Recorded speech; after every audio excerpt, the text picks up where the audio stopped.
but we'll do an introduction anyway. So welcome to our session entitled Research to Empower, Co-Creating a Citizen Science Platform with our sponsor Fujitsu. Fujitsu is sponsoring the whole Autistica festival. So welcome if this is your first session, and we'd love to see your other sessions in the festival.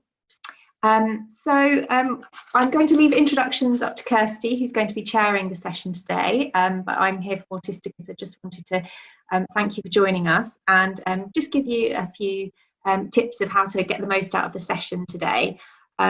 So we're going to be using two functions. So the chat function down on the bottom of your screen, you'll see you can send messages to us on there. So if you have any comments or if you want to let us know any thoughts you're having throughout the session, you can do there. Also, if you're having any technical issues, we've got people from Autistica on board here to help you make the most of the session. And then there's also the Q&A function. So you can submit a question at any point throughout the session today. We'll save them up and Kirstie will address them and send them on to the right people. If you've got a question for one person in particular, we've obviously got quite a few people talking today. So maybe if that's for a particular person, just put their name before the question and then we'll make sure it gets the right person. So as with all of our sessions, we want them to be a kind sort of safe space. So I think you'll probably hear some things you agree with and some things you don't. But you know, let's all be kind to each other and just be accepting of people's different experiences and opinions on things. So yeah, we'd love to have you sort of join in the chat, join in the Q&A, and also join in the chat online. I know Kirstie is somehow going to chair and speak and live tweet, so we'll see how that goes, but she's very impressive, so I think she'll do pretty well. So if you want to tweet, our handle is @Autistica, and the festival hashtag is #AutisticFestival. So I think that's all of my bits out of the way. I'll say hello and goodbye at the very end, but I'll pass you over to the safe hands of Kirstie now. Thank you so much. I am really excited to be here. The Discover conference was the first time that I had attended last year, and I absolutely loved it. And I'm so delighted that even though we're all stuck at home in our various different locations, we're still able to come together and learn from each other over these 2 weeks. So thank you to everyone at Autistica for coordinating and building these online spaces for us to work and share together. And thank you to Fujitsu for supporting that and making it happen. Thank you to everyone for attending. I want to just clarify that I am not going to speak and host and tweet at the same time, because I'm not going to speak very much. I am very proud of the project and the community that are building this citizen science project. And I'm really delighted that we have so many people to be able to present their work and the contributions that they are making to this collaborative project. So Georgia, can I ask you to please, Georgia's going to be the all-powerful screen sharing person on this call, and once her screen is up, you will see everybody's smiling faces, and I will very briefly talk you through who is going to be telling you what. There you are, there we all are. So thank you so much, Georgia. So my name's Kirstie. I lead the project. I'm the program lead for tools, practices and systems at the Alan Turing Institute. Georgia is going to give you about 10 minutes of an overview of the project. She also works with me at the Turing Institute, and tell you a little bit about what we're trying to achieve. Craig, Thomas and Christopher are all going to then give about 15 minutes of presentation of really like how you can take part. Georgia's really focusing on the why you would want to and why this work is important. But Craig, Thomas and Christopher are going to be focusing on the work that they are doing as part of Fujitsu's development team, working with you and with us to build up this platform and turn it from a really nice idea into a reality. And then Otis and Lucinda are two people who have been extraordinarily important contributors to the project, making sure that we are thinking as broadly as possible about inclusion within the project. And so we're going to hear from both of them about their personal experiences of contributing. We are going to speak for probably around about 45 minutes, and that is going to give us loads and loads of time for questions. Please do put the questions in the chat or put them in the Q&A. If you put them in the Q&A, it's a little bit easier for me to manage all of them. We'll do all of the questions together at the end, but if you add the questions while we're going along, that makes it really easy for us to sort of see which questions are similar and answer them all in one go. So as I promised, I will stop speaking now, and I'm going to invite Georgia to please move on to the next slide and take it away. Thanks so much for the introduction, Kirstie. I'm really delighted to be here with this panel of people. It's been wonderful working with you all. And also it's really lovely to see a few names already on the chat that I recognize from the focus groups that we've run from this project. So I'm sure there's many other people I can't see, but it's lovely that you're here. And welcome everybody. I'm going to give a very general overview of this project. And I want to start just by outlining some of the areas of this project, which I'm going to go into more detail. This combines three quite unusual methods, certainly for research. Participatory research basically means that instead of research being led by scientists based on their priorities and their interpretations and analyses, it's based on the people who are affected by the science. So whoever is going to have, whoever is most at stake.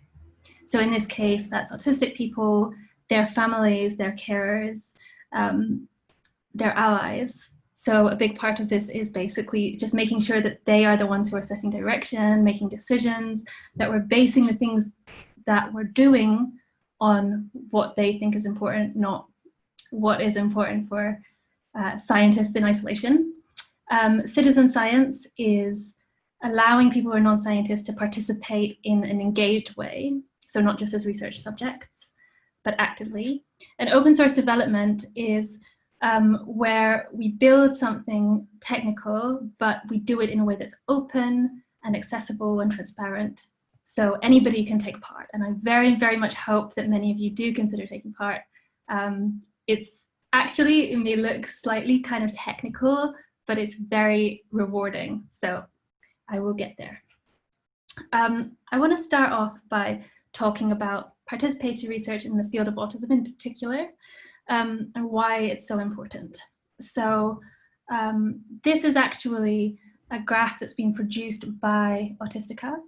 And what it shows is that there's a huge gap between what research funding there is for studies in autism and what are the priorities of the community. This yellow one kind of climbing and climbing, climbing up here is about biological mechanisms. So what happens in the body in relation to autism, what might be a cause for autism. And actually it turns out that lots of autistic people are much more interested in, perhaps unsurprisingly, what would give them better service provisions, make their lives actually better. So we think it's important that we ask people about research, otherwise we end up with issues and problems like this. So I'm very proud of the fact that Autistica did so much work before we even got to the research question that this project is seeking to address. They asked over 1,000 people, 75% of whom were autistic, what should be the top questions for autism research. And you can see this question here: which environments or supports are most appropriate in terms of achieving the best education, life, social skills and outcomes in autistic people? So this is the research question: which environments lead to the best outcomes for autistic people? And this is hugely linked to another one of the top 10 questions, which was about sensory processing and autism. Huge number of autistic people, in fact 90% of autistic people, have sensory processing differences compared to the wider population. But what's really important here is that we don't want to just seek to kind of study sensory processing differences as a curiosity. It's how can we use this information to actually improve environments to make a difference to people's daily lives. So this is the real focus. I want to be much more explicit about our goals here. So we're going to be building an online platform, so basically a website people can go to, with 3 aims: to share autistic people's stories and adaptive techniques with others who have similar experiences, to educate neurotypical people on how they can support their autistic friends, family, and colleagues, and finally, to advise organizations on how they can build and design spaces to improve autistic people's lives. So that could be hospitals, workplaces, it could be schools, it could be transport. This is the part where we're really thinking, well, okay, it's longer term, but gathering this kinds of information will be incredibly useful to actually change the world so that it is not, there are fewer barriers for autistic people. And I find that hugely motivating. So let's talk more about participatory research, because it really is the core of this project. So I've already talked about empowering the relevant community, autistic people, throughout the research process. And I'm now going to say how we've done this so far. So we first of all held a number of scoping sessions. The data from these wasn't kept because we didn't have ethics approval yet, so we couldn't do it and maintain the standards of ethics required for the University of Cambridge, which was providing the ethics approval.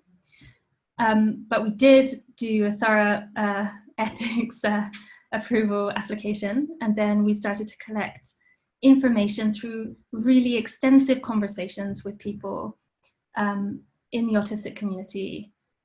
I personally made exact word-for-word transcripts of all of these conversations, which was actually sort of fascinating because I feel like it was hugely useful for my own development in having people's words in my mind. They've really stayed with me throughout the kind of ongoing sets of work that I'm doing for this project.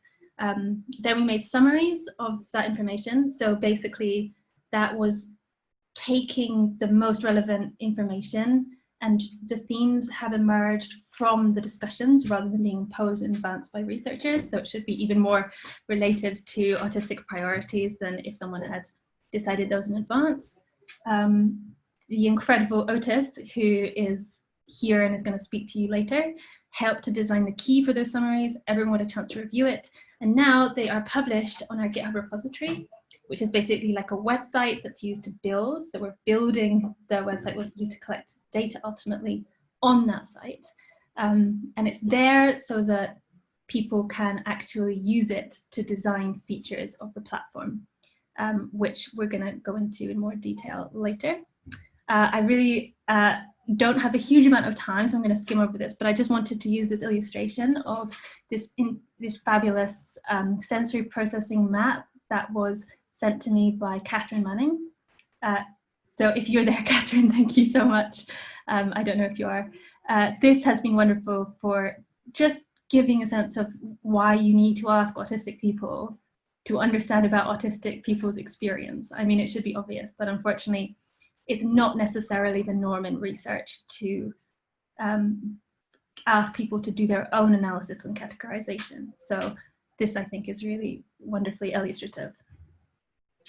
To be clear, participatory science doesn't just mean we ask people for feedback. There's loads of different ways that we want to empower people in this project. So that includes priority setting, as you saw, the asking over 1,000 autistic people and narrowing down priorities, decision-making, co-authorship, co-presenting, co-designing. And the wonderful thing about community is that it grows community. So I've already been put in touch with lots of autistic people by other autistic people I'm working with. And this just means there's a fabulous opportunity for exponential growth. This is some of the skills that we needed for this project, bearing in mind that me and Kirstie are the core research team of 2 people, and Kirstie is very thoroughly engaged in for example, emergency COVID work and other things recently. So you can see that community is important for the actual viability of a project like this. We were very ambitious with it. And here's just some of the people. There are many, many more. So thank you if you're one of them, who have directly contributed their particular personal skills and talents. And I really want to emphasize that it's not the case that it's just autistic people are interesting because they have autistic experiences. It's also because they have their own unique skills and often, unfortunately, don't get the chance to be in an environment where those are fully rewarded or brought out. So I think it's vital to say thank you. And we wanted to use this as an opportunity to help those people find a platform for their skills. Citizen science, I'll go through this very, very briefly. It's relatively straightforward. Basically, it's the norm that to have a researcher doing research on a subject. In this instance, what we can do with citizen science is get lots and lots of people to answer a question and put in their information in a way that's not just directly kind of organized by the scientist. And that has huge limits because it requires a huge amount of time, but also it can't really grow. So this question is going to be put onto an online website where lots and lots of people can share it and answer it in their own way. And that means it's scalable. It means we can collect enough data to answer what is a very nuanced question and reach a diverse population spread out over the world potentially, rather than just individuals in direct one-to-one researcher time. So the final component I want to talk to you about is open source development. Again, I'm going to do this very briefly because I know that the Fujitsu team are going to pick up on this in a lot more detail later on. But open source is where we build in public. So we kind of show our working, we work together, we have this wonderful online community, including lots of autistic people who have actually come to GitHub, where we're building the platform, to give their opinions, to co-design and co-create and offer their feedback and advice. This also means that we can reach a huge talent pool of developers who are part of the open source community who we wouldn't otherwise be able to engage. I've had people, I don't know who they are, but they've come just generously to say, I have the particular expertise to fix this skill. So this is really, really useful. It's useful for, this is just an example of co-design with one of my incredible autistic collaborators, he basically turned my very rambling paragraphs into these beautiful ordered sets of icons and structured language so that people could review the focus group summaries more easily. Fundamentally, what is at the heart of this is autistic people, and autistic people in a number of different dimensions. Many people are both incredible developers, citizen scientists, and have lived experience of autism, which is an extremely exciting group of people to be able to talk to and learn from and collaborate with. I'm so proud to be part of this project, and I've really, really been incredibly moved and learned a huge amount from the autistic people and parents that I've worked with. It's been a really wonderful journey for me. So certainly in terms of educating non-autistic people, I've had a thorough education by doing this process. So many, many, many thanks. And now I would like to hand over to Craig Hall, who's going to begin to talk to you about Fujitsu's involvement and to go into more detail about how you can take part in the project. So Craig, just let me know when you're ready to move on, and I will move on with the slides. Great. Thank you very much, Georgia. So also very thrilled to be here today, not only to represent Fujitsu and the amazing team that we're working with at the Turing Institute and Autistica, but also to attend this event today. And thank you for so many of you for dialing in as well to listen to our presentation. So thanks. So yeah, if you want to skip on to the next slide. So my name's Craig Hall, so I head up the corporate partnerships here at Fujitsu. For those that aren't aware of Fujitsu, we're a business-to-business organisation. So rather than your Apples and your Dells that are in the consumer market and you see advertisements on TVs and things like that, we don't advertise in that way. So we just operate business-to-business. We cover a huge sector from public and private, which actually touches probably about 98% of the population. So some of the customers that we work with, which you've probably heard of, the likes of the Home Office, Transport for London, HMRC, border agencies, everything everywhere in the high street, and a couple of my favourites are Primark and KFC, but I won't go into that much in more detail. But Fujitsu itself is Japanese in heritage, so we're I think just over 80 years old now, and we've got responsible business embedded in our DNA. So what does that mean to Fujitsu? So we have the 5 pillars here. So we cover environment, community involvement and development, diversity and inclusion, well-being and operating practices. And then this is embedded in all of the work that we do. Oh, did someone want to see my face? Sorry, let me put it on for you. Is that better? There we go. Yeah, so that's embedded in our DNA, and it's a huge part of Fujitsu and what we believe in. And as I say, it's great to be a part of it from our organisation. So do you want to skip on to the next slide? So at Fujitsu, we have a 2-year partnership. So we began our partnership with Autistica at the start of last year. This will conclude, as I say, in December 2020.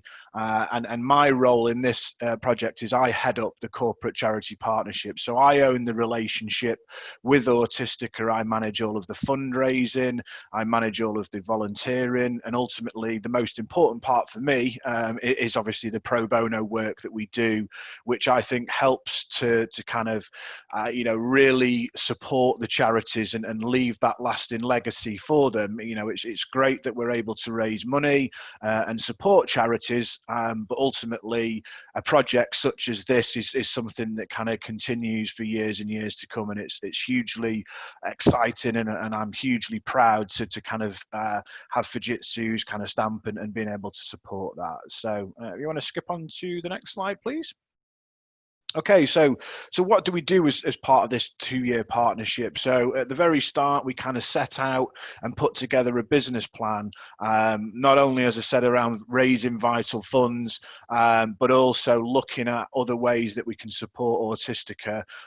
So using our technology and expertise, so enabling autistic people through technology, which is obviously this pro bono project that we're going to talk about today, encouraging action as well, so getting people involved, raising awareness within the business and getting people wanting to support either through volunteering, through fundraising, or actually getting involved in the pro bono work as well.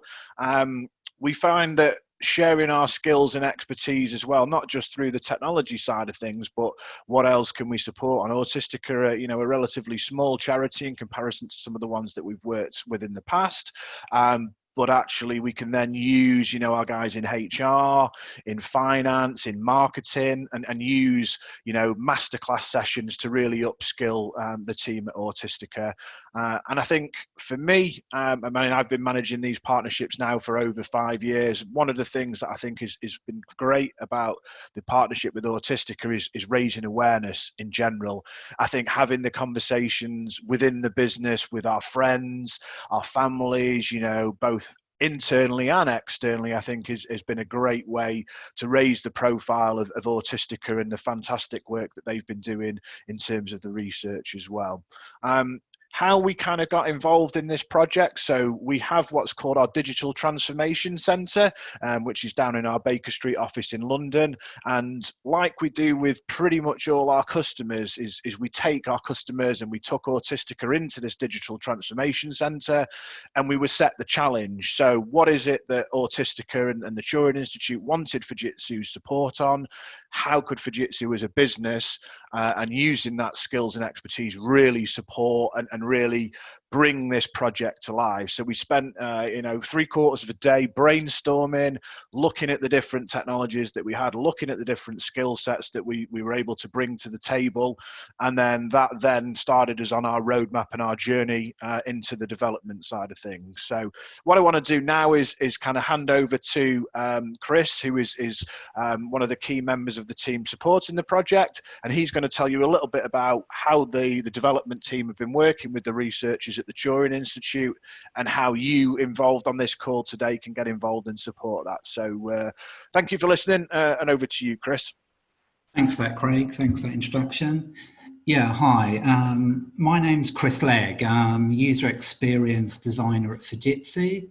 I've had broad experience of producing digital outputs, the likes of the post office, and on a number of .gov projects over the years. My expertise covers the areas of user feedback, the application of design thinking, and the production of design systems using recognized and found patterns in user interface design. I also carry out sort of user mapping and sort of user journey mapping as well. And I've also got experience in information architecture. We heard a lot earlier from Georgia around Fujitsu and that we've been working on GitHub. I can tell you it's been a steep learning curve for myself, previously not learning GitHub. However, let me assure you that you don't need to be an expert to come and join the project. Everyone is welcome, and we're all learning where to click together, and that truly is the case. But you can soon get to grips with it. So next slide, if we can, please. Thanks.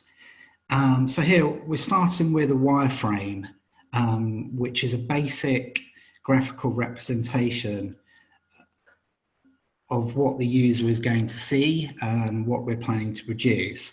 Here you can see a page that I've sketched that would allow someone like you to add a sensory experience. It might be a stressful train journey or the lights being too bright at work, for example. The first box asks you where you were and what you experienced. This is a very subjective report. We aren't tracking you. We want to let you share what you feel in your own words. The second box asks you what you wish to have been different. If there are any things that a person or an organization could have done to make your experience easier.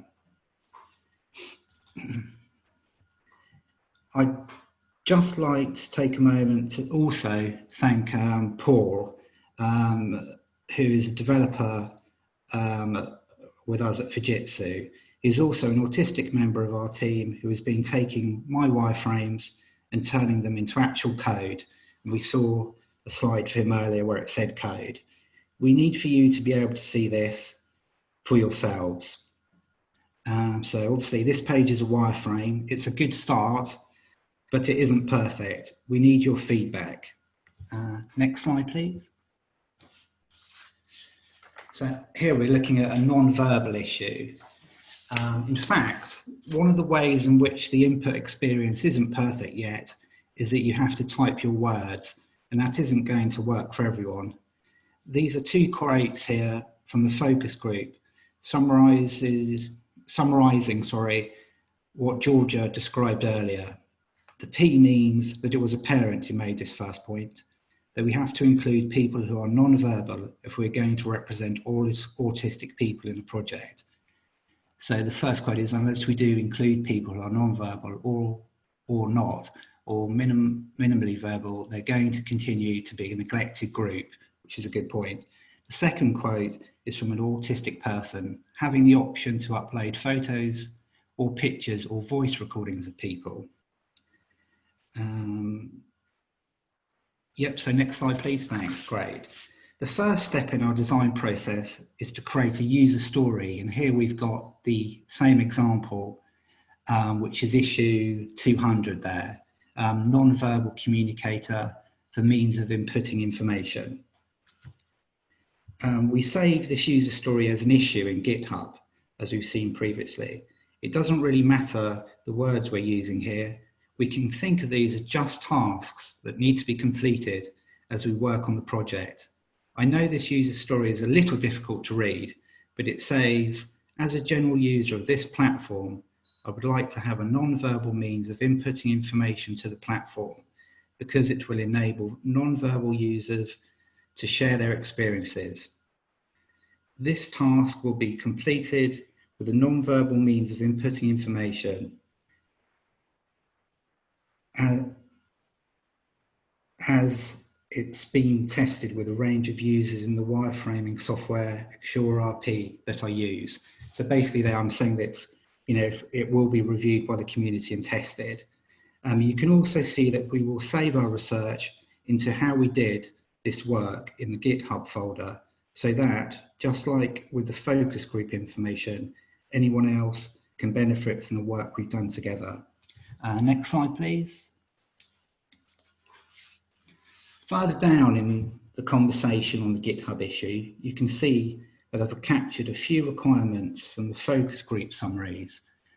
So that's been taken and pasted into the ticket itself to make a sort of concise user story. And here we go on to look at the crisis logger. Can we go on to the next one, please? Thanks.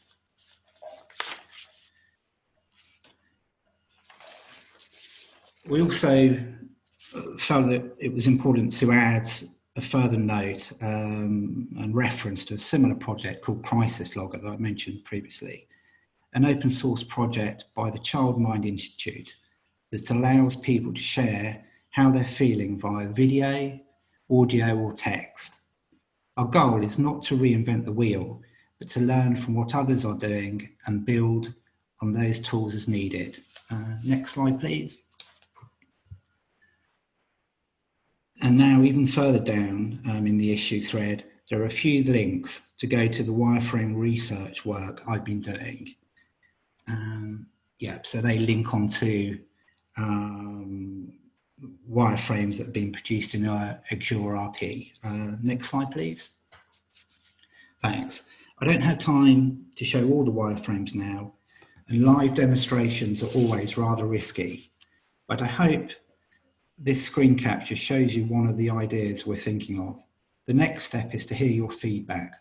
What do you think of this idea? Are icons the way to go, or are recordings better?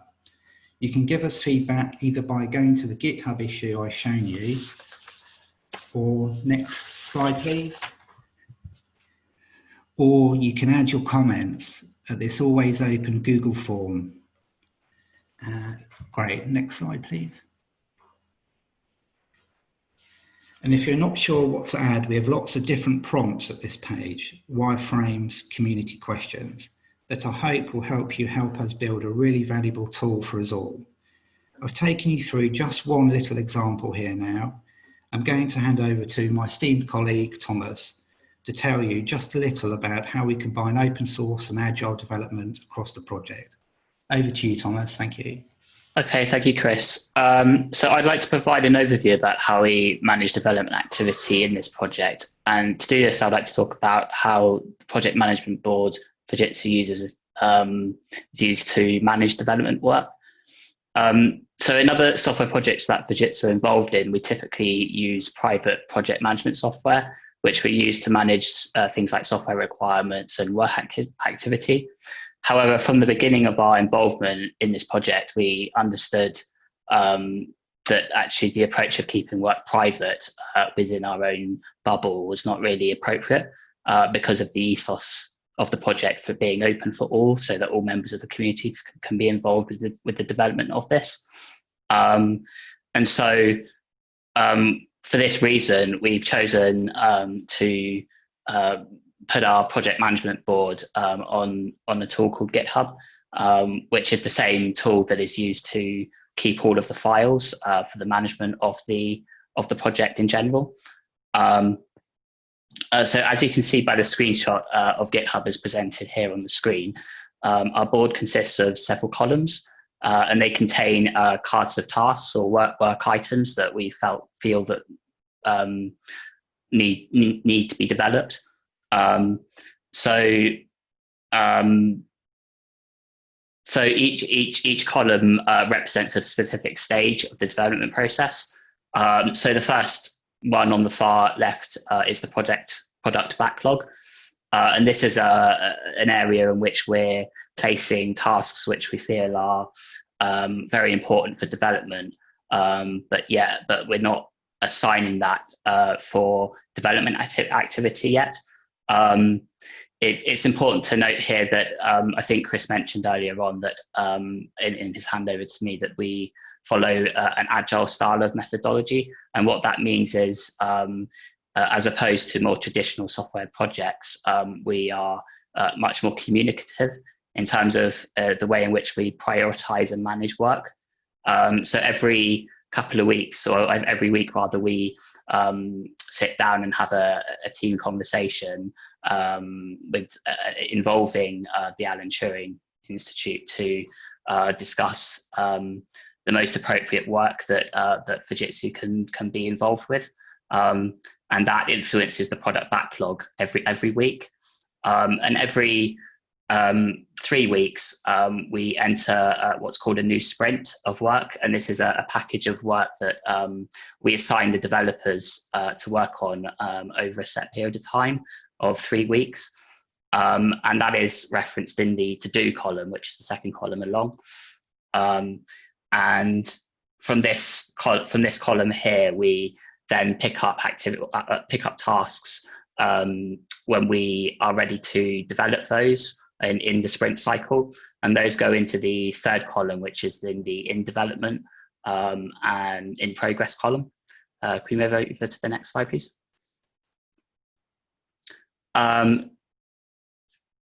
So we also have a blocked column here, and this is important because it allows us to, as developers,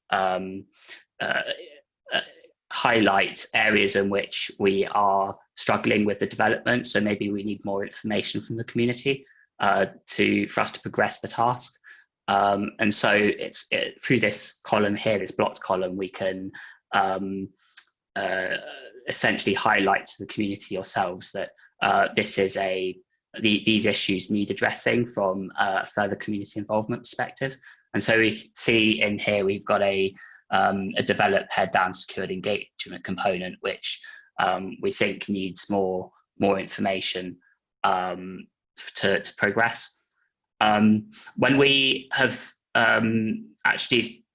when we feel like we finished developing the item from the in development progress column, we create what's called a pull request in GitHub, which means we want to merge our code back into the wider project.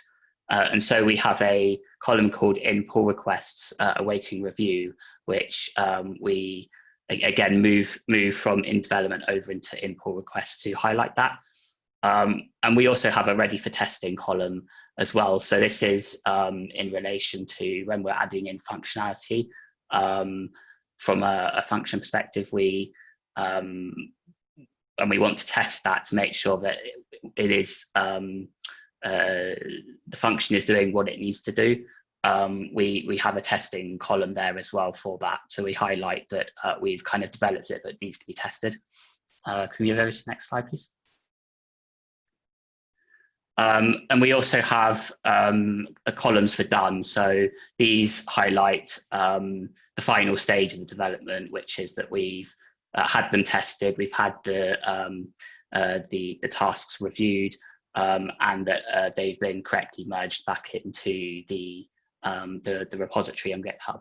So the done for previous sprints is indicative of that we finished the task, and that it's now out of the development process from a Fujitsu perspective. Can we move over to the next slide, please? So I kind of highlighted earlier on about the agile development process, and the major way in which this differs from a more traditional project style of software development is that we have short development cycles of only a few weeks. And after each development cycle, we bring in community feedback through things like backlog refinement meetings to help influence what the development what tasks the developers are going to be working on. And so it really is important from our workflow perspective that you all get involved with the project, and for them to submit your feedback in terms of how you'd like the development of the project to progress. Could we move over to the next slide, please? And so what I'd like to do is highlight the areas in which you can get involved. And there's some links on this slide here which directs you to the, for example, the Google form to suggest ways in which sorts of requirements from the project, and also linking to the GitHub page as well, so the GitHub repository where you can find all of the resources that we're developing. Thank you, and I'd like to hand over back to Kirstie, please. Thank you so much. Thank you. And I hope everyone else enjoyed that presentation. I was live tweeting going through it, and it just, every slide was making me so delighted about the work that we've done. Georgia, can you remind me, I think I'm throwing to Otis now, is that right? Yeah, Otis and then Lucinda. Fantastic. So Otis, if you want to turn your video on, I'll just double check that we can see you, and if you unmute, then we'll be able to hear you. And I miss seeing Otis very, very much. Otis is the just the person who takes care of us all at the Turing Institute and the facilities team there. He makes sure that we have all of the food and snacks and every other resource that we need to be able to work inside our offices at the British Library. It's a delight to be able to see you today, Otis, and thank you very, very much for your contributions to the project. Let me hand over to you and you can tell us all a little bit more. Thank you, Kirstie. Thank you, Georgia. Good afternoon to all of you. Thank you for attending our webinar here. Hello, my name's Otis. I'm one of the many contributors involved in the project. I'm one of many contributors involved in the project. Since becoming involved with the project, I've learned so many things, as well as taken a lot of insight, in-depth information and knowledge. Having the opportunity to meet and work alongside others to discussing agendas, to share new and effective ideas, it's been such a privilege to be part of this project. It's changed at times, challenged my thoughts and own perceptions. It has recaptured my attention, reassessing and reevaluating different topics and strategies. It has been eye-opening and fulfilling at the same time. A featured article in the lead up to the Celebrate World Autism Awareness Day was co-written by Georgia and myself a couple of months ago. The idea of the article was to give others a greater understanding of what life is like for an individual on the autistic spectrum. More so, to acknowledge that not everyone on the autistic spectrum is it's okay to be different in your own unique and creative way. Each person has something they can offer or give. Being autistic does not mean hiding or changing your individuality or that condition defines you. In addition, being autistic should not be seen as a divide or restriction in any way, shape, or form. Each person has their own personal touch, style, preference, identity, etc. This does not make them any less inferior or should be portrayed under scrutiny for being themselves. I believe that the greatest gift you can give anyone is yourself, and I'm sure that's more than enough. Moreover, I think what led me to be part of the project was the opportunity and potential to try and create a space for autistic people that works and appeals to all, as well as broadening and expanding the project further, implementing new skills and tools, thinking of different ways and strategies to make the platform authentic, accessible, and interactive as possible. Furthermore, being part of the citizen science project has given me a new meaning, outlook, and purpose to improve and be better. What I enjoyed the most about being involved in the project is that everyone has their own take and contributions, no matter how big or small. Each day comes with its own challenges as well as discoveries that will implement and utilize to our core strengths and values, whilst several but effective techniques and expertise. With that said, there's always room for development and growth, but I do believe that there's a way going forward. The quantity is just as equally as important as the quality.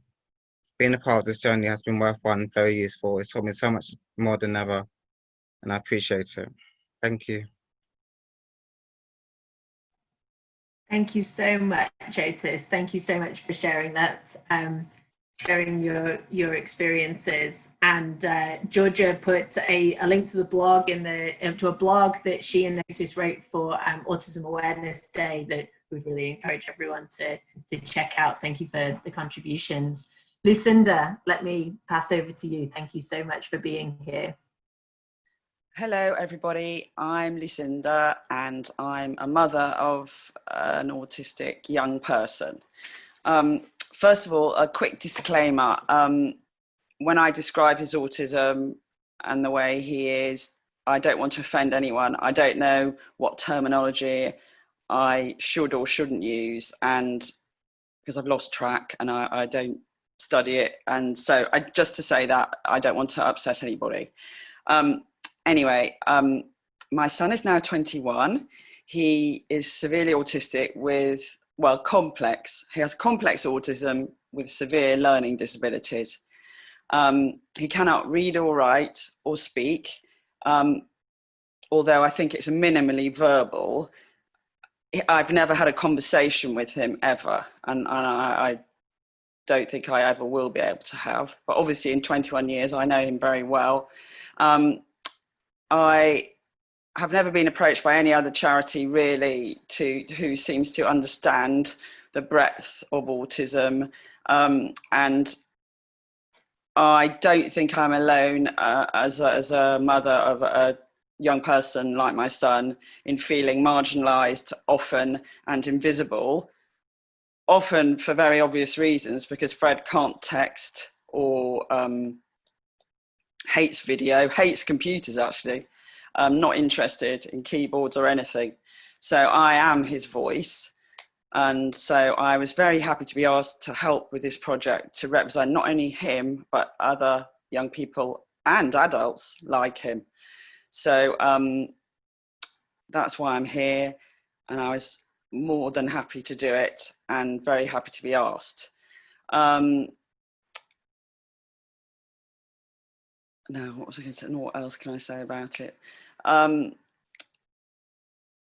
other thing as well that Autistica do is pay me. Not always, because obviously if you're doing a 10-minute response to a survey, you know, you can do it. But often we are approached, well, all the time, even to write whole websites. And when you are a carer 24 hours or most of the time, it's difficult to have the time to do all these things. And I do feel that our knowledge is very important and should not be dismissed or not heard. So I was very pleased that Autistica offered me that, because many of us, including autistic people as well, it's not just carers, they would pay whenever they can, for no fault of our own, are vulnerable, and we haven't been able to work for many reasons, and many of us live below the poverty line actually, and so anything helps. And obviously you don't just do it for that, but the respect of that was something that I hadn't had from any other charity, that my knowledge is worth something. So that is amazing. And to actually be as involved as I have been is an amazing thing, because I don't know about other research charities or universities. All I know is I've never been offered anything financially except by Autistica. I have mentioned it to other research people and they say, no, we don't have money for that. No, no, no. And then I see that well, I may be wrong in this, and everyone that's watching, is that I read somewhere that only 2% of research projects include children with learning or young people with learning disabilities. And to me, that makes the research skewed. If it's only ever generalized as autism, and my voice and my son's voice on his behalf is not included, then it's skewed. And I don't know how it works. Maybe you have to say, we haven't been able to ask these people, or maybe the research just goes through as this is what it should be, and actually people like me aren't included. I don't know. But anyway, I'm talking too much, and Autistica have been brilliant. So thank you. Well, thank you so much. I feel like this is the moment where I think lots of people will want to be, they'll be nodding their heads or they'll be applauding alongside with you, and you can't see them because we're on a webinar, but I'm very confident that that is the case. So thank you everyone on the panel. We've kept beautifully to time to give us lots and lots of time for folks' questions. So if you feel comfortable, if you're on the panel on the webinar, if you can turn on your video, if you feel comfortable doing so. I'm gonna have a look at some of the questions that have come in through the presentations, and just encourage everybody who is watching along to add any more questions that you have for us to answer now. One of the questions that I'm going to combine two questions together, and you can sort of wave at me or you can raise your hand using Zoom if you'd like to answer, is are there accessibility accommodations within the actual platforms, for example, GitHub or Google Forms, or the various ways in which we collect that information? And this came from an anonymous attendee who has a lot of difficulty with things like contrast and colors. So does anyone want to answer that question?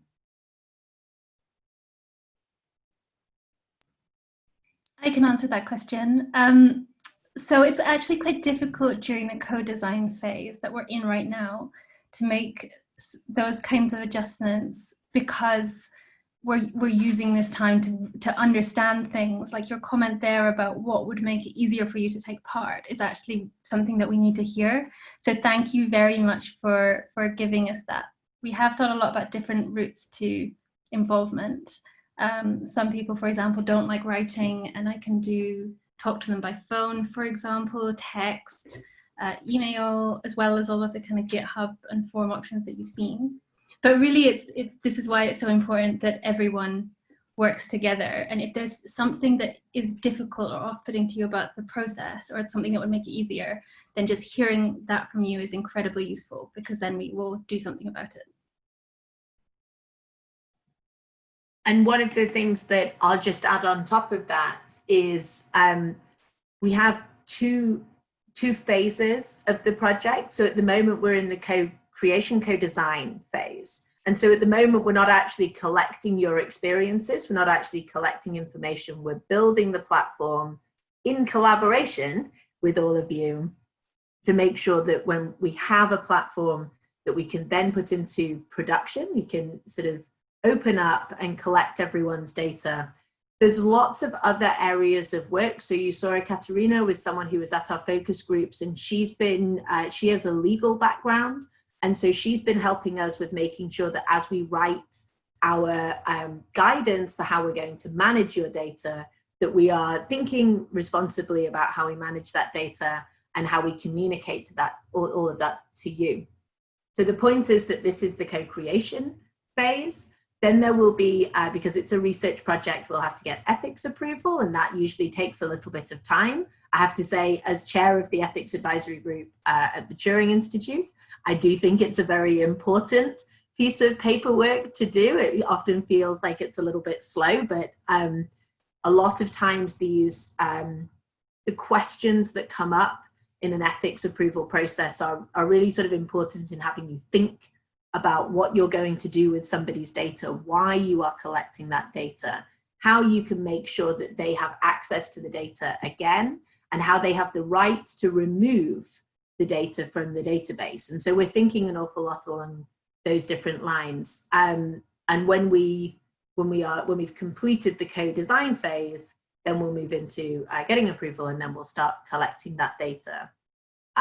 As I think is just super, super clear from George's answer, if we build a platform, get ethics approval, and then send it out into the world, and it turns out that it doesn't work very well, for example, because it's not very pleasant to interact with, if the colors are too bright, or for example, if it doesn't work in different places around the world, or it doesn't allow people to contribute, then we've sort of failed in the point of our project. So Georgia talked a lot about citizen science, and one of the great goals is allowing everyone to participate.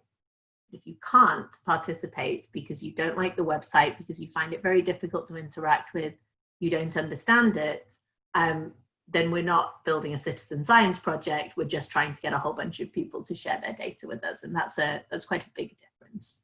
So I'm going to just answer, I hope very quickly. There was a question around whether this is a worldwide project or just the UK. It is worldwide, because it's all online, with a sort of caveat that, as Georgia said, we're quite a small team. And so it's already a particularly ambitious project. And so we probably will end up focusing on UK organizations, for example, to partner with, to be able to sort of share the insights of the findings. But we hope very much that anybody who wants to take part will be able to take part.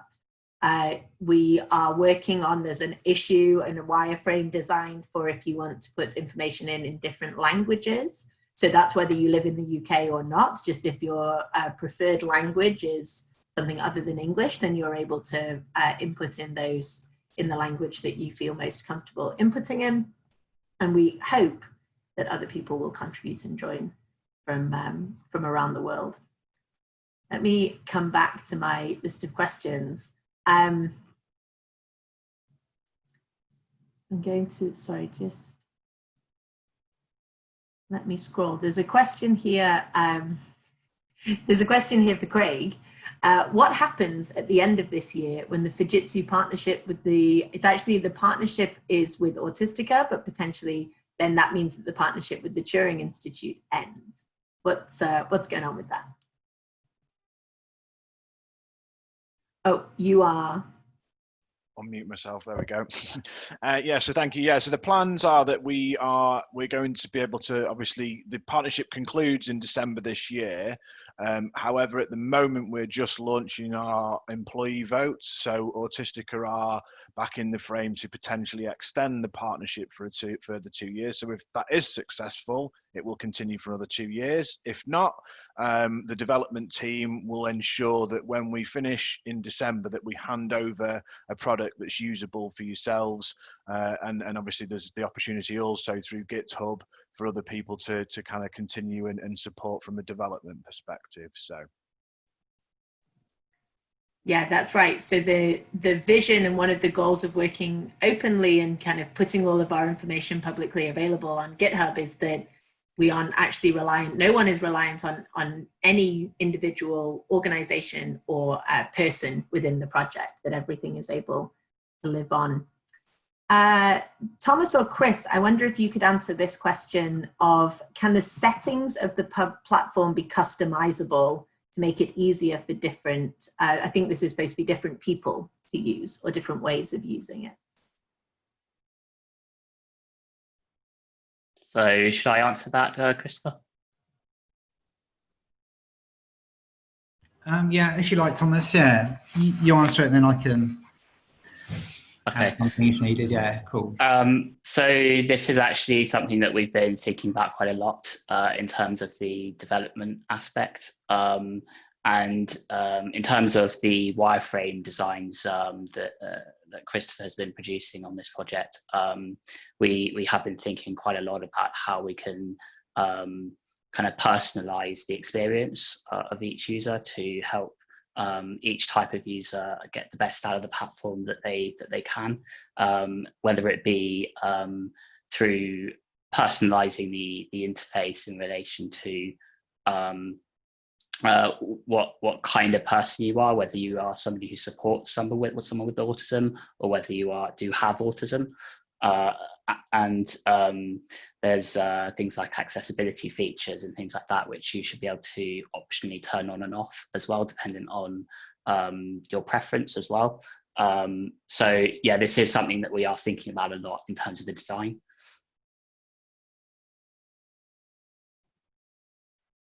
Thanks. Chris, did you want to add anything on top of that? No, I think in this forum, that's good. Yeah, good one, Thomas. Yeah, cool. Yeah, that sounds great. And that's exactly where having your input is all of you who are watching is really, really valuable. Georgia, I wonder if you could take this question of how are we looking at diversity within the project? Yeah, so this is a huge one, and it's something that came up again and again in our long discussions in the focus groups, where we asked the question, who's not in the room? Thinking that while we can kind of think of some types of people who it might be harder to take part, we wanted to ask the whole community who those people might be. It began really just with researcher discretion, making sure that we had people who represented different groups in the sessions, with the huge caveat that one of the areas of diversity, which is to do with the ability to attend, meant that we often had people represent others as well, or come to support people to represent themselves who might have, for example, difficulty participating in a group. I think this is a hugely iterative process. I'm actually working with a community expert, Whitaker at the Alan Turing Institute, to think this through, both what avenues do we use to bring people into the project, and how do we make it welcoming and inclusive and supportive, not just reaching out to people, but making the effort to adapt what may seem familiar to us to something that is better suited to those people, is one of the core values of the project that we began with, diversity and inclusion. And it's difficult and it's ongoing, and if you have any kind of way of supporting us, that would be great. We're very much looking for community members to participate in the strategies. And also, if you, this is to everyone in the audience here, if you feel that you aren't represented in this project for a particular reason, or you find it difficult, or indeed you know someone that you would like to be involved or represented, but that there's things that are off-putting or challenges or bars to those people, please let us know if you can, so that we can actually make adjustments and changes. It's an ongoing learning process, I think it's fair to say, for every research project, hopefully. Thank you so much, Georgia. Does anyone on the panel want to add anything around diversity within the project?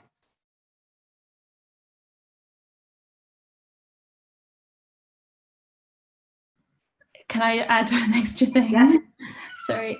So the last time that I was here at this conference last year, and there were some amazing talks on autism and intersectionality. So that the kind of ways in which having kind of different types of experience connected together means that you actually might have a very distinctive experience, and that we really cannot answer this question in a meaningful way without connecting to diverse groups. So we've written like lists of people to engage with and reach out to, who can then teach us, I guess, how to broaden those networks. But yeah, it's core to the project. Absolutely. Lucinda, I saw that you turned your video on. Did you want to add anything? No. Oh, you're mute. You're on mute. Not really, no, thank you. I think I'll sort of say, I think the point that you, Lucinda, were making when you were speaking earlier about the importance of paying people for their time, I think it ties in very, very strongly to diversity within the project. I think that sort of, in a sense, is one of the most actionable things that we can do is just reimburse people for the effort that they're putting in. And there's a question here that I'd like to just very quickly answer from Alexandra on how will we compensate developers and volunteers for their work? Will they be able to list it on their CV? And the answer is we don't currently have processes for compensating people, but we're very, very interested in trying to fundraise to be able to do that. So we're keeping an eye on sort of seeing if there are ways in which we would be able to pay people, you know, sort of, I can't remember actually, Bethan will know the answers. It's something like £10 an hour for your time. You know, we did pay people who took part in the focus groups. And the way in which we currently compensate developers and volunteers for their work, if they are volunteers, is that we publicly acknowledge them on the website, the GitHub repository and the project website. And so the question of will they be able to list it on their CV is a very strong yes. Yes, absolutely. We would love for you to list it on your CV and bring other folks along. One of the philosophies that we have around the contributions for volunteers is we feel very strongly about welcoming people to contribute as much or as little and on whatever timeline they are able. So there's a really interesting piece of work that we had to do earlier this year of taking a traditional agile way of working, as Thomas was describing, and making that work for volunteers. So in a traditional agile way of working, everything is very, very time locked. You do a sprint of exactly a certain number of weeks. You have meetings at particular times. And that works great if you are employed to work on it. You turn up to work, you go to those meetings. But if you have a life and a job, and there's also a global pandemic happening, we can't necessarily require people to turn up to meetings on those particular times or to deliver a contribution on a particular time scale. And so what we've done is we try and make sure that at the end of each of those sprints, we publish a video. I'll actually just thank Chris right now, who does the huge amount of work of making that sprint video. We put it up on YouTube. And what we hope is that you can go and look at that video and sort of give us some thoughts in the time period that fits you best. You can sort of go and you can watch it the day that it's released if you feel really, really keen about it. But you could also go and watch it a week later. You can think about it and you can add a few comments. We really love when the comments come in through the Google form or on GitHub, but we totally understand that that's quite a high technical barrier. So you can also just always email Georgia or talk to Georgia on the phone and just sort of give us any of the guidance. A lot of the, I'm really glad that this Q&A is being recorded, by the way, because a lot of what everybody is saying here is exactly that type of feedback that we really want to focus on. So we hope that the answer is yes. And the last thing that I will say is that if there are better ways to be credited, so for example, there was one person who wanted to contribute to the project. They do actually have a connection to autism, but they didn't want that to be something that was publicly highlighted. And so we didn't acknowledge them because that was their preference. And so we're very, very keen to talk with our individual contributors and know what would be most beneficial for them. I'm going to just go to a question that came in. Sorry, oh, I've lost it. One sec, where's it gone? Oh, I've lost it. Maybe it was answered. Here we go. So one question that I think Rebecca was going to just give some thoughts about is that there's a question here that says that Lucinda mentioned being marginalized and invisible, and that's a feeling that's often shared by some autism family members. And so just thinking about the sort of sometimes that there are some tensions in kind of some of the conversations around how we speak about neurodiversity and autism, and if there are sort of ways of building a more cooperative and understanding climate in those conversations while acknowledging the fact that everybody has different lived experiences. Rebecca, do you want to add any thoughts on that? Yeah. I always find it really sad when people come to us and say that, and it is something we hear a lot, but from all different camps, really. I think a lot of people just don't feel heard, and so, you know, as a charity, our obligation is to listen to everyone for a start. Hosting events like this, whether they're I think virtual events can be great. Actually, it can actually get more of a diverse group of people together. I think physical in-person groups, I think it's easy to think of another group with different experiences as other, but I think as soon as you kind of meet those people face to face and kind of share those experiences, I think it does break down some of those barriers. So this is a perfect example of a project where co-production and mixing of different experiences has been really successful, and I know that as a charity we want to do lots more of that. That's, I guess, sort of behind the scenes. In terms of sort of more publicly as a charity, we have our Insight group, which is a group of 250 autistic people and family members. You know, all voices are really welcome within that group. And that group feeds into campaigns. So if we're running a campaign and maybe there's a group that we really haven't, you know, given a voice to within a campaign, then that will be fed back. And they will also feed into research projects from the very start as well. So sort of co-production is something that, you know, we take really seriously, and as a funder we're in a nice position where we can say that we'll only fund projects that really do sort of listen to different groups.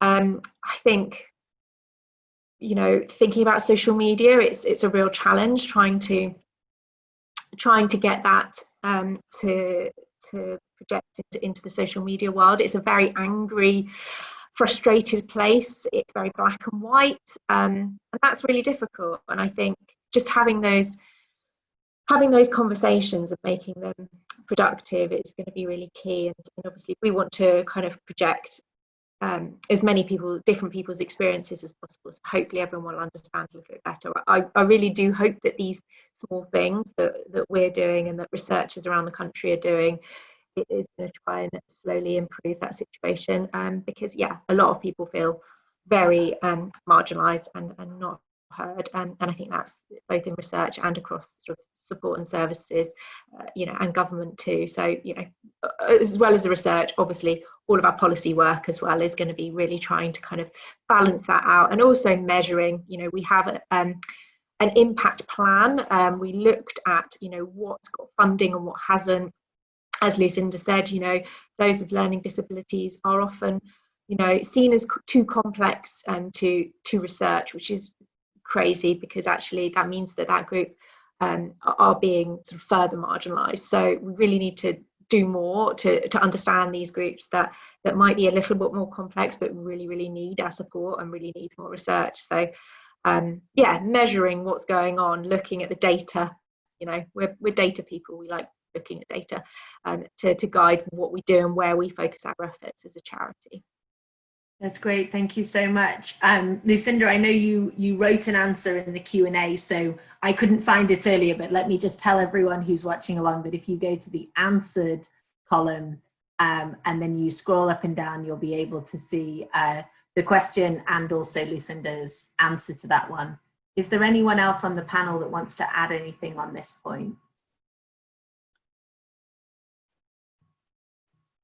I think what I'll do is take on another couple of questions that are still sort of related to this. There's a question about how we will moderate disagreements between volunteer developers. And there's also a question about how we will prevent trolls and interlopers. And I don't think I would have generated the word interloper, but I like it a lot. And so thank you very much for using that word today. That's made me smile.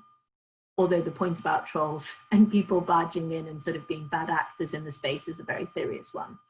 I'm going to answer the first question because it's much easier, and Georgia is going to answer the moderation question, which is still very much in the design phase, but it was something that came out a lot in our focus groups and in the conversations that we've had with members of the autistic community over the last year or so. So the easier one to answer is how will we moderate disagreements between volunteer developers? And that relates quite strongly to this point about the fact that everybody can be different. You can have different opinions, but that doesn't necessarily give you the right to be rude to others in asserting your opinions. And so we have within the GitHub repository, we have a code of conduct. The code of conduct very clearly explains what we mean by good behavior that we would like to see, making sure that you don't hog the mic, talk too much, making sure that we are welcoming and we encourage people to, as Chris said earlier, to ask questions about things that they're not sure of, to be able to sort of learn maybe some of the new skills or get up to speed on the project. And we are also clear in that code of conduct what is not acceptable, calling people names, being dismissive of them, and anything else like that, both at the in-person events and also the majority of our interactions, which are online. We have that code of conduct, and we also have a reporting pathway that means that people can report to me, or if the problem is with me, they can report to James Cusack, who I just looked this up, and we haven't updated his title to the new, I think, CEO of Autistica. He was director of research. So congratulations to Autistica. But that was something that was, no, to Autistica and also to James. But that was something that was really important for us, that it might be the case that the way that I am running the project is in some way excluding people. And so making sure that we have pathways for people to feed that back, but in a way that doesn't require you to come and face me in what might be somewhat intimidating. But we think in most cases, we haven't had code of conduct violations in the last 12 months. But if we did, we would be able to listen to that person. And then the code of conduct itself also talks through what the different steps that we might take depending on what the code of conduct violation had been. So we set that understanding very early on. And the very, very important aspect is that just because you want to come into our community doesn't mean you have a right to come into our community. So we have these expectations, these norms of behavior that we would, that we require everybody to follow. And just because we are a publicly available space doesn't mean you get to come in here and say whatever, come to our GitHub repository, go into our chat rooms and say whatever you want. So we want to welcome everybody with the assumption that you are a kind and motivated and interesting person, which I think has been the case with everybody so far, but that doesn't mean that you get to stay if you create an environment that is exclusionary for others. So that's the answer on what we would do if there are disagreements. We would find those moderations. Oh, I've just realized, sorry, I talked a lot about harassment, but actually looking at the question again, you could just have disagreements, right? You could just have, I think that this web platform is better than, this programming language is better than another programming language, and you might be totally polite about it. Those discussions will be had, and we will try and listen to all of the different angles. And then ultimately, I, as the lead investigator of the project, will probably make the final decision if we can't come to an agreement through a sort of collaborative conversation. Georgia, do you want to talk, or please will you talk a little bit about some of the ideas and the design that we have around moderation? Yep. Absolutely, happy to. So the first thing to say is that during the current phase, which is the co-design phase, we have a robust moderation process. So Kirstie is an expert in creating inclusive online spaces. So she's used her expertise to design a code of conduct specifically for this project, which basically everyone, by being involved, fundamentally has to subscribe to. And it's currently at a scale at which it's possible for me and Kirstie to personally moderate the platform to make sure that there aren't really offensive comments or anyone is giving away their personal details. I've also done some elements of this in writing up the focus groups, and when every single comment that goes into the Google Form survey, I will look through purely to make sure that I take out anything which could be a threat to someone, revealing someone's identity, or anything which is basically not conducive to creating an inclusive space. So that could be something which is discriminatory, for example, racist, anti-autism in some way. So it's important to say that is in place for the stage we're at. And to answer the next part about the platform itself, I wanted to just very quickly share my screen. So I think this can help to understand the issue. This is a flowchart that me and someone called Bastian from Open Humans created to just kind of sketch out what is the minimum set of processes we need for the platform to work. So pages, where you click through, decision points and interactions. So there are two kind of black boxes here, and moderation was a big one because there are just so many options and all of them are in their own way slightly fraught. And so I wanted to show you just one example.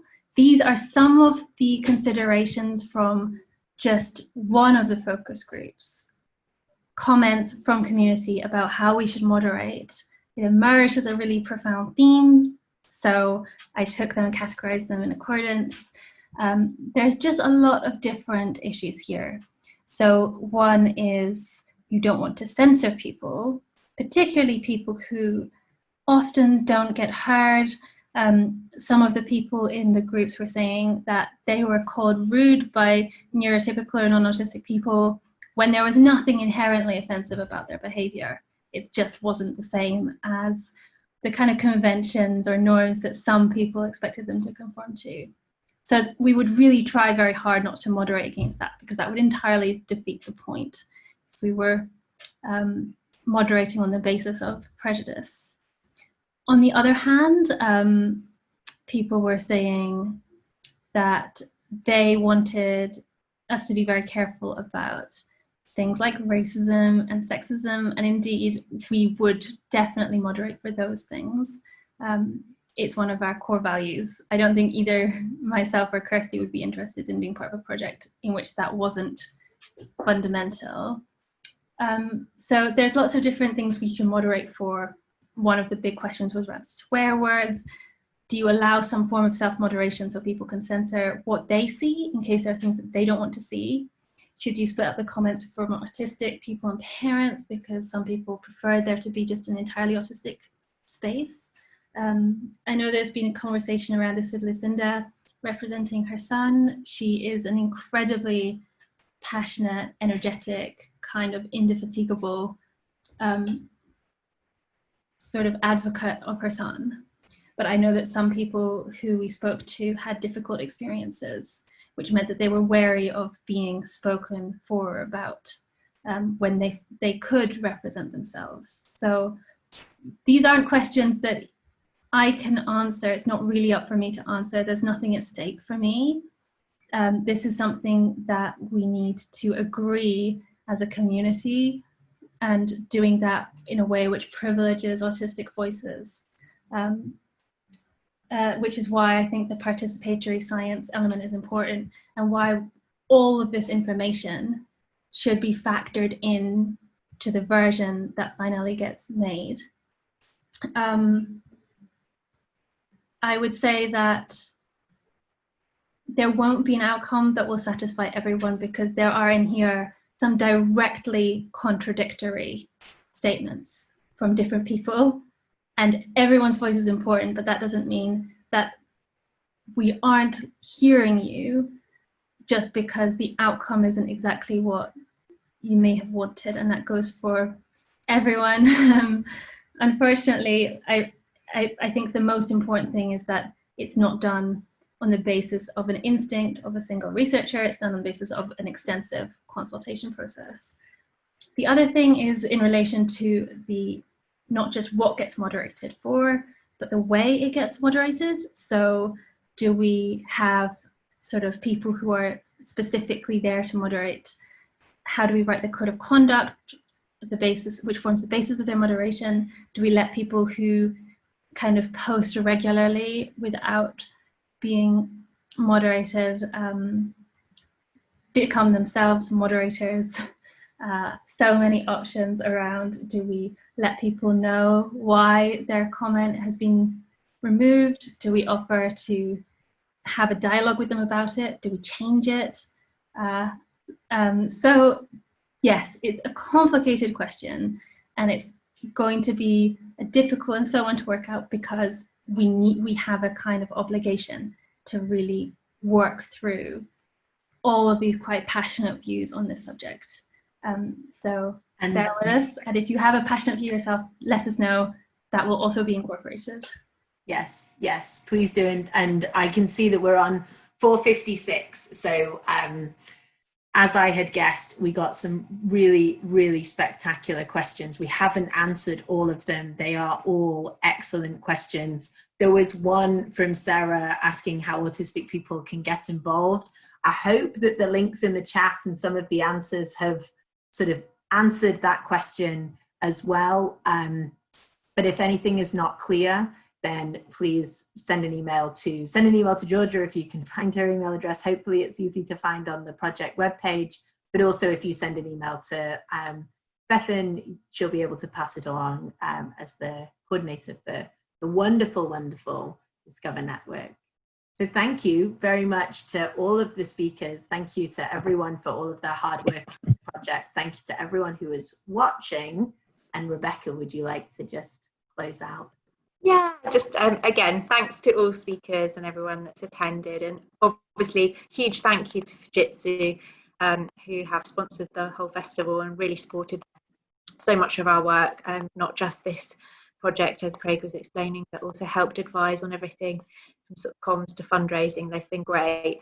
And yeah, just a plead really. Obviously, we've got so much work still to do on this, and you know, making this project actually make a difference to people's lives is going to take a lot of work. And obviously now is a really difficult time for charities. So if you are able to make a small donation, just to say thank you for this webinar, and to help us going with this work, that would be really appreciated. And I know that there's a link in the chat, so if you can make a small donation, that would be wonderful.